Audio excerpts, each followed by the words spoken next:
Everyone wants peace of mind.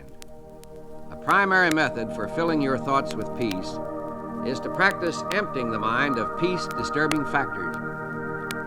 I should like to underscore the importance of a frequent mental catharsis. I recommend a mind emptying at least twice every day, more often if necessary. Definitely practice emptying your mind of fears, hates, insecurities, regrets, and guilt feelings. The mere fact that you consciously make this effort to empty your mind tends to give relief. I conducted a religious service on board the steamship Lurline on a recent voyage to Honolulu. In the course of my talk, I suggested that people who were carrying worries in their minds might go to the stern of the vessel and, in imagination, take each anxious thought out of the mind, drop it overboard, and watch it disappear in the wake of the ship. It seems an almost childlike suggestion, but a man came to me later and said, "I did as you suggested, and am amazed at the relief it has given me." During this voyage, he said, every evening at sunset, I'm going to drop all my worries overboard until I begin to develop the psychology of casting them entirely out of my consciousness. Every day I shall watch them disappear in the great ocean of time. Doesn't the Bible say something about forgetting those things that are behind? The man to whom this suggestion appealed is not an impractical sentimentalist. On the contrary, he is a person of extraordinary mental stature, an outstanding leader in his field. Of course, emptying the mind is not enough.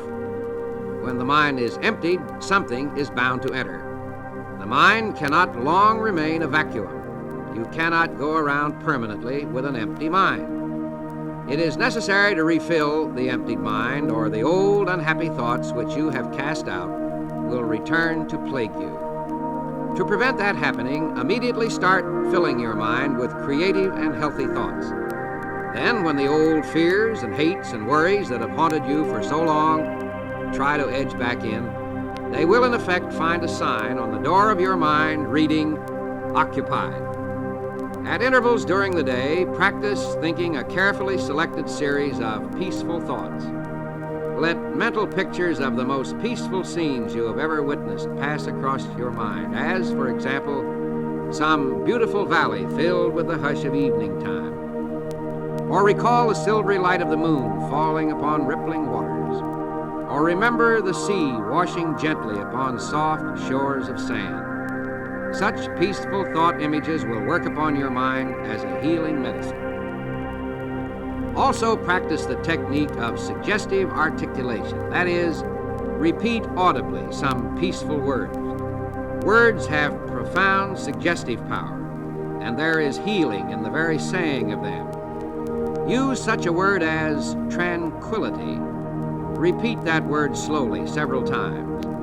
Tranquility is one of the most beautiful and melodic of all English words, and the mere saying of it tends to induce a tranquil state. Another healing word is serenity. Picturize serenity as you say it. Repeat it slowly and in the mood of which the word is a symbol. The words of the Bible have a particularly strong therapeutic value. Drop them into your mind, allowing them to dissolve in consciousness, and they will spread a healing balm throughout your thoughts. A group of businessmen were having a conference. One man was very much on edge. He was snappy, argumentative, high-strung. Everyone present knew him well and realized he was under nervous pressure. But finally, his irritating attitudes began to get on everybody's nerves.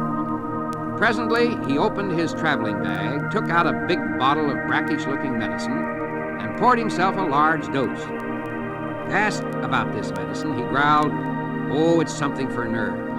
I feel like I'm going to break in pieces. This medicine was recommended, and I've swallowed several bottles of it, but I don't seem to get any better." The other men laughed. Then one said in a kindly manner, "Bill, I can give you some medicine for those nerves that will do you more good than that. I know, because it cured me, and I was worse off than you are." "What is this medicine?" snapped the other. The other man reached into his bag and pulled out a book. "This book will do the job, and I really mean it. I suppose you think it's strange that I carry a Bible around in my bag, but I'm not ashamed of it. I've been carrying this Bible for the past 2 years, and I've marked places in it that help keep my mind at peace. It works for me, and I think it can do something for you too.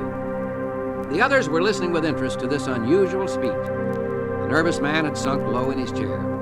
Seeing that he was making an impression, the speaker continued, "I had a peculiar experience in a hotel one night, which got me into the habit of reading the Bible. I was getting into a pretty tense state.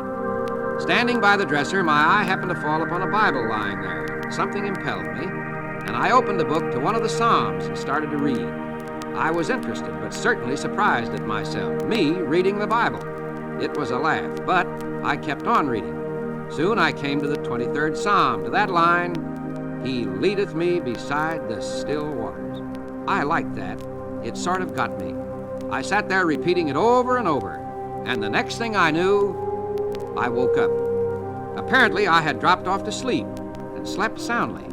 I slept only about 15 minutes, but upon awakening was as refreshed and rested as if I'd had a good night's sleep. So, after that experience," he said, "I use the Bible regularly, and I'm not nearly so nervous as I used to be." So he added, "Try that, Bill, and see if it doesn't work for you." Bill did try it, and he kept on trying it. And it must have worked well, for he is easy to get along with now. His emotions are under control. These men found that getting peace of mind isn't complicated. You merely feed your mind with thoughts that cause it to be peaceful. To have a mind full of peace, merely fill it full of peace. It's as simple as that.